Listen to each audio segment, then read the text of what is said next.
Diyanet İşleri Başkanlığı Hac ve Umre Hizmetleri Genel Müdürlüğü'nce değişen ve gelişen şartlar bağlamında hac başlığıyla düzenlenen Uluslararası Hac Sempozyumu'nun açılış programına hepiniz hoş geldiniz, şerefler verdiniz.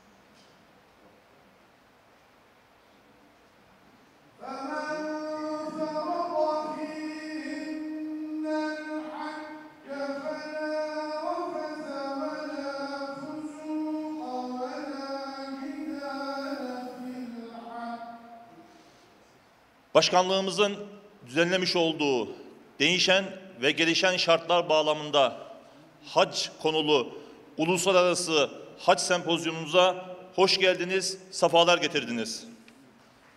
ويقول ربنا سبحانه ربنا إني أسكنت من ذريتي بواد غير ذي زرع عند بيتك المحرم ربنا ليقيموا الصلاة فاجعل أفئدة من الناس تهوي إليهم وارزقهم من الثمرات لعلهم يشكرون.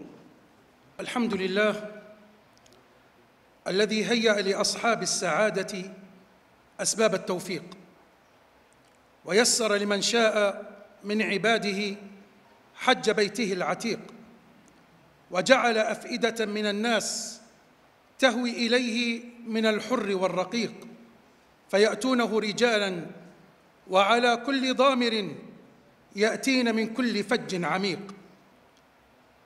وصل اللهم صلاة جلال وسلم سلام جمال على حضرة حبيبك سيدنا محمد. From our country, Nigeria, it's indeed an honor to be part of this gathering today. Like all other members of the Muslim world, we are still disillusioned about the fact that in our time, Hajj did not take place last year with people outside the Kingdom of Saudi Arabia. At the same time, Afghanistan is in conflict. We talk the Hajj maqsad is unity and peace among Muslim brothers. We need all Muslim countries to speak up for not killing more Afghans. This is what we need. This is what we want from our Muslim brother countries to speak up. Muslims are killing Muslims in a country. This is our responsibility and your responsibility to speak up and come up and say something about peace in Afghanistan. As you have the authority, you can say just Muslim killings, other Muslim is not halal, this is haram in Islam. This is what we need. And I believe that our brothers who are listening and viewing us in this platform, they feel responsible that something is going in Afghanistan which is wrong. And that has to be addressed. السيد الدكتور علي أرباش رئيس الشؤون الدينية في جمهورية تركيا الشقيق، السادة معالي الوزراء المشاركون في الندوة الدولية حول الحج في سياق الظروف المتغيرة والمتدورة، السادة الحاضرون جميعا، السلام عليكم ورحمة الله وبركاته. Elhamdülillahi Rabbil Alemin. Vessalatu vesselamu ala Rasulina Muhammedin ve ala alihi ve ashabihi ecma'in. Elhamdülillahillezî قال في كتابه الكريم ولله على الناس حج البيت من استطاع إليه سبيلا صدق الله العظيم. Bizleri en güzel şekilde yaratan, Kur'an-ı Kerim ile tevhidin, hidayetin ve iyiliğin yollarını gösteren Rabbimize sonsuz hamdü senalar olsun. Hazreti Adem'den beri hakkın, hakikatin öncüsü bütün peygamberlere ve bilhassa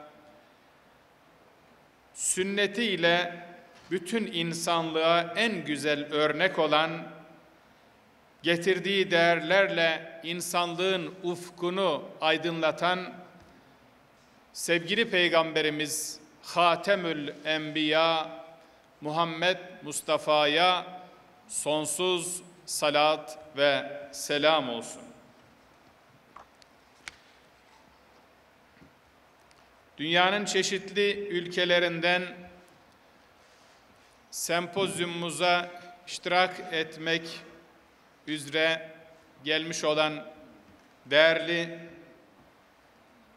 Din İşleri Bakanları, Diyanet İşleri Başkanları, Hac ve Bakanlıklar Arası Hac ve Umre Kurulumuzun çok kıymetli üyeleri, kıymetli bakan yardımcılarımız, muhterem hocalarımız, değerli katılımcılar, ülkemizin çeşitli kurumlarından teşrif eden kurum başkanlarımız, kıymetli basın mensuplarımız, ekranları başında ve sosyal medyadan bizleri takip eden çok kıymetli kardeşlerim, hepinizi en kalbi hürmetlerimle ve muhabbetlerimle selamlıyorum. Esselamu aleyküm ve rahmetullahi ve berekatüh.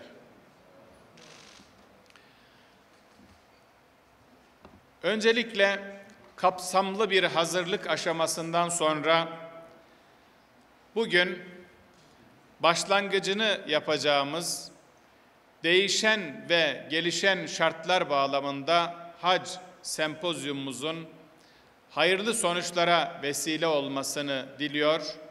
Emeği geçen herkese çok teşekkür ediyorum. Allah hepsinden, emeği geçenlerden, dinleyenlerden, iştirak edenlerden, hepinizden razı olsun. Aziz misafirler, Yüce Rabbimiz tarafından bütün insanlığa kıyamete kadar rehberlik etmesi için gönderilen Kur'an-ı Kerim, insanları tevhide davet eder. Tevhid inancının sembol ibadetlerinden birisi de hac ibadetidir. Hz. İbrahim ile insanlığa duyurulan hac ibadeti, Kur'an-ı Kerim'de Allah'ın insanlar üzerindeki hakkı olarak tanımlanmıştır. وَلِلَّهِ عَلَى النَّاسِ حِجُّ الْبَيْتِ ifadesiyle. Men istata'a ileyhi sebile. Hac Allah için insanlara farz kılınmıştır. Tabi imkan bulanlar için diye men istata'a sebile diye açıklamaktadır Rabbimiz. Bunun bir gereği olarak da hac ve umrenin sırf Allah için yapılıp tamamlanması emredilmiştir. Hac, İslam'ın en kapsamlı ibadetidir. Zira her bir uygulamasının ifade ettiği mana ile Müslüman hayatının temel ilkelerini bünyesinde toplayan bir ibadettir. bireysel, sosyal ve evrensel düzeyde İslam düşünce ve ahlakının bir arada yaşanarak canlı tutulmasıdır. Dolayısıyla yürekleri Allah ve Resulünün sevgisiyle yanıp tutuşan müminler için en büyük özlem ve heyecan olan hac, mübarek bir yolculuk, kutlu bir ibadet ve tatlı bir vuslat olmasının yanında aynı zamanda büyük bir arınma iklimidir. Hac ibadeti bize İslam'ın en temel ilke ve değerlerini hem teorik hem de pratik olarak öğreten bir mekteptir. Mikat, ihram, tavaf, Safa, Merve, sa'i, tıraş olmak, vakfe yapmak, şeytan taşlama gibi birçok sembol ile öne çıkan hac ibadetinde asıl önemli olan her sembolün ifade ettiği o büyük manayı idrak etmektir.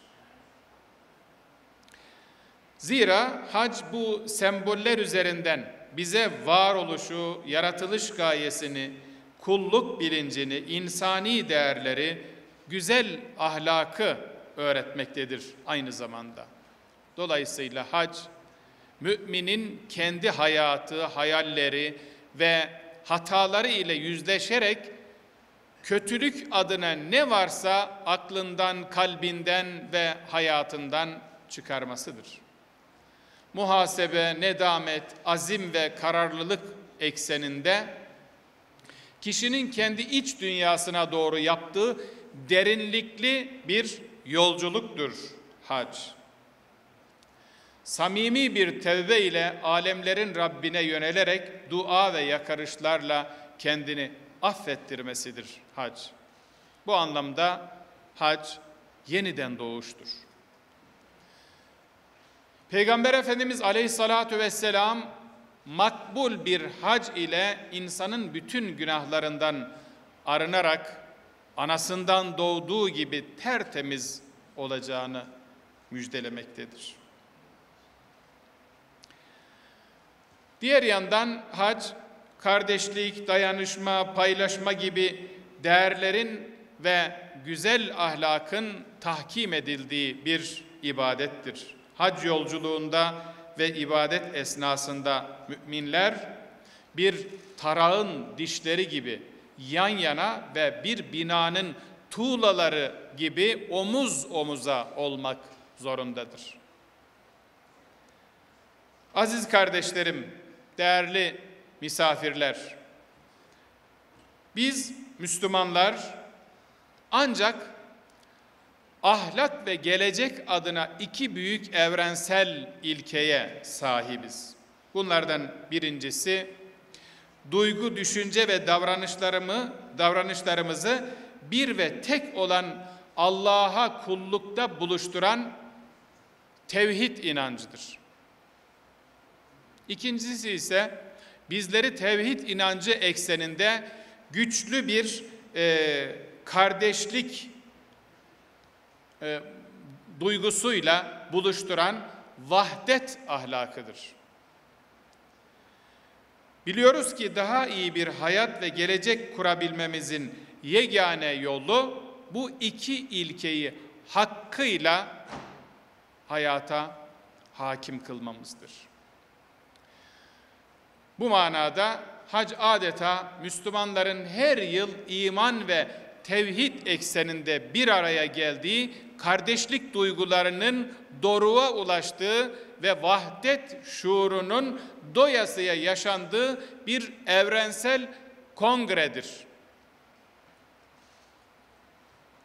Dolayısıyla haccın hayatın tamamını kuşatan ilkeler ile güzel ahlakı cem eden bir ibadet olduğu daha net anlaşılmaktadır.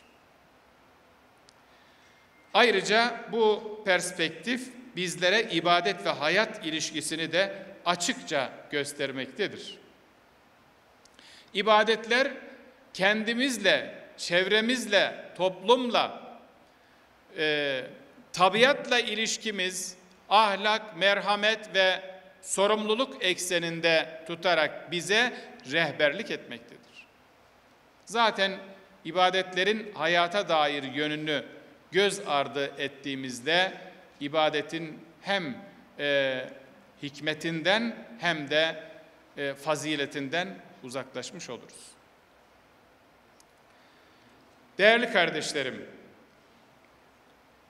aziz misafirler, müminlerin hayatında böylesine önemli ve özel bir yeri olan hac ve umre ibadetlerinin ifası için yürütülen hizmetler, Diyanet İşleri Başkanlığımızın toplumumuza sunduğu en önemli hizmetlerdendir.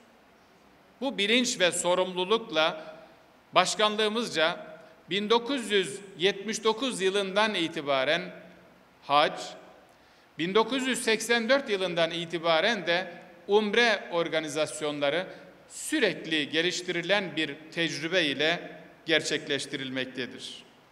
Bütün bu hizmetlerle halkımızın hac ve umre ibadetine yönelik azim ve şevki daha güçlü hale gelmekte, bu ibadetlerin kolaylıkla ve en güzel şekilde yerine getirilmesi temin edilmektedir. Ayrıca kadim medeniyetimizin en önemli merkezlerinden biri de Mescid-i Aksa'ya ev sahipliği yapan Kudüs şehridir.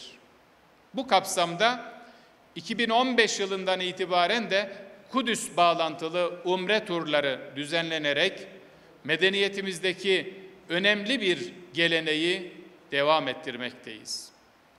Buradan şu müjdeyi de vereyim. Daha önce basınımızda paylaşmış idik. Bundan birkaç ay öncesi Hac ve Umre Genel Müdürlüğümüze bağlı Umre Hizmetleri Daire Başkanlığımızın adını Umre ve Kudüs Ziyaretleri Daire Başkanlığı diye değiştirdik. İnşallah bundan sonra Kudüs ziyaretlerimize daha bir önem vererek özellikle bütün dünya Müslümanlarının Mescid-i Aksa'yı ziyaret ederek, Kudüs'ü ziyaret ederek bir farkındalık oluşturmak ve bu farkındalığı bütün insanlığa, bütün dünyaya göstermek noktasında bir katkı sağlayacaktır bu girişimimiz. Başkanlığımız milletimizin sağlık, huzur ve güven içerisinde hac ve umre ibadetlerini eda etmeleri için hizmet standartlarını gelişen imkanlar ve değişen şartlar bağlamında her geçen yıl daha da üst seviyeye çıkarmaya gayret etmektedir. Ancak biliyoruz ki haccın asıl kazanımlarından hakkıyla istifade edebilmek için sadece maddi ve fiziki iyileşmeler yeterli değildir. Vatandaşlarımızın bu kutlu yolculuk için iştiyakı, motivasyonu ve ilmi bakımdan donanımlı hale getirilmesi de ihmal edilemez bir öneme sahiptir. Dolayısıyla çalışmalarımızda bu yöndeki hizmetlerimizin geliştirilmesinin gerekliliği mutlaka ve mutlaka göz önünde bulundurulmalıdır. İşte bugün değişen ve gelişen şartlar bağlamında hac başlığı altında açılışını yapmış olduğumuz bu uluslararası sempozyum, haccın hem fiziki hem de manevi boyutunun etraflıca müzakere edileceği bir zemin oluşturmaktadır. Burada hac ibadetinin teşri sürecinden fıkhi boyutuna, sosyolojik etkisinden kültürel yansımalarına, sağlıkla ilgili meselelerinden eğitim yöntemlerine kadar pek çok açıdan ortaya konacak çok değerli tebliğ ve sunumları ilgi ve heyecanla inşallah takip edeceğiz. Asr-ı Saadet'ten günümüze hac organizasyonlarının değişim ve gelişim süreçlerini yakinen müşahede edeceğiz inşallah bu sempozyum süresince. Kur'an-ı Kerim ve sünnet-i seniyye başta olmak üzere bu çerçevede oluşan medeniyet birikimimizin ışığında hac organizasyonuyla alakalı güncel sorunlara yeni yaklaşımlar ve çözümler aramaya çalışacağız. Bu sempozyumun en temel hedefi hac ibadeti ve hac organizasyonuna dair çağın şartları ve imkanları çerçevesinde yeni bir ufuk oluşturmaktır. Bunun için öncelikle haccın fıkhi boyutuna dair birçok başlığın gelişen imkanlar ve değişen şartlar çerçevesinde yeniden ele alınması önemlidir.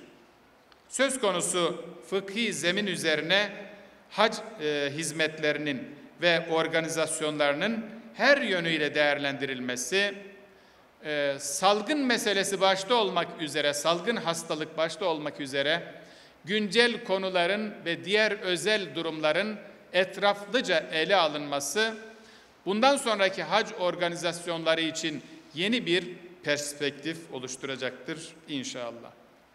Bu sebeple geniş katılımlı bu sempozyumu çok önemsiyoruz. 3 gün boyunca sunulacak tebliğlerin, yapılacak müzakerelerin ve hasıl olacak ilmi müktesebatın Diyanet İşleri Başkanlığımızın hizmet kalitesinin artırılmasına medar olacağını Cenab-ı Hak'tan niyaz ediyorum.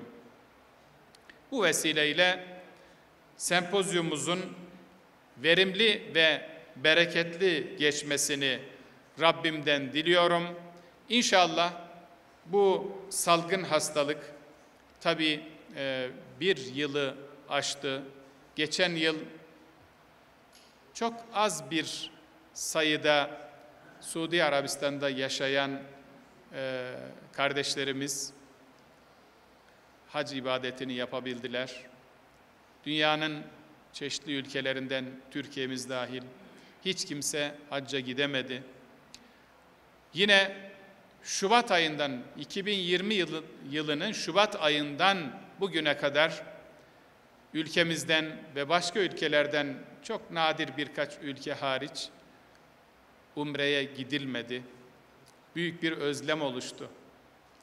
İslam aleminde çok büyük bir özlem oluştu. Hem hac için hem umre için. Rabbimden niyazım bir an önce bu salgın hastalığın insanlığın üzerinden başından kalkması, def edilmesini niyaz ediyorum Rabbimden. Çünkü hac hakikaten müminler için birliğin, tevhidin, vahdetin sembolü. Kabe-i Muazzama'nın etrafında farklı renklerden, farklı dillerden, farklı ırklardan o kadar çok farklılığın bir tevhid, bir vahdet görüntüsüyle yerine getirildiği başka bir ibadet var mı? Bundan mahrumuz. Bu salgın sebebiyle, salgın yüzünden bundan insanlık, İslam alemi mahrum kaldı. Cenab-ı Hak en kısa zamanda bu beladan bütün insanlığı kurtarsın. Hep dua ediyoruz. Duaya devam edeceğiz inşallah. Tedbir, tevekkül ve dua Müslümanın ayrılmaz parçaları. Tedbirimizi alacağız. İnşallah bu yıl 2021 yılında, bilemiyorum tabii salgının süreci nasıl devam edecek? Artacak mı, azalacak mı? 2021 yılında hacca gidebilecek miyiz, gidemeyecek miyiz bilemiyoruz. Dua edelim inşallah imkanlar oluşsun, hastalık ortadan kalksın veya azalsın ve hiç olmazsa dünyanın her yerinden bir miktar Müslüman hacca gidebilsin. Bunun için hem tedbir hem duaya devam etmeliyiz. Tebliğleriyle ve müzakereleriyle değerli katkılarını sunacak olan hocalarımıza ben çok teşekkür ediyorum. Bu bir fedakarlıktır. Bu fedakarlığı gösterdiniz. Salgına rağmen iştirak ettiniz. Açılış merasimine katıldınız. Hepinize çok teşekkür ediyorum. Suriye Hac Heyeti Başkanı Doktor Muhammed Ebul Hayr Şükri Beyefendi'yi takdim ediyorum. Buyurunuz.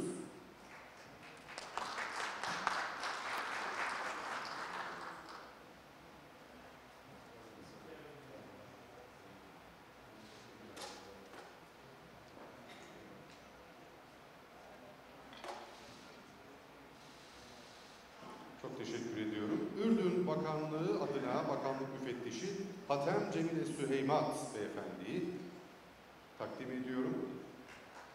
Buyurunuz.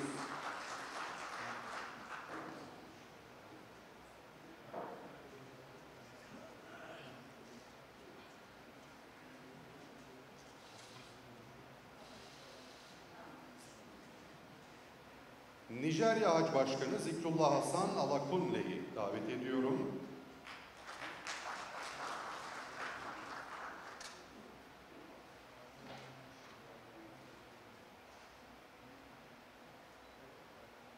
Çok teşekkür ediyoruz teşriflerinden dolayı tüm değerli bakanlarımıza.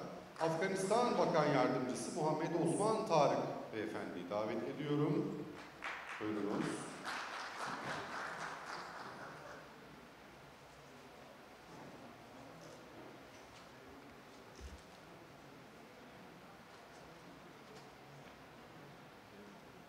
Ve son olarak Somali Din ve Evkaf Bakanı Ömer Ali Roble'yi huzurlarınıza davet ediyorum. Sonrasında hep birlikte bir aile fotoğrafı, hatıra fotoğrafı çektireceğiz değerli misafirlerimizle.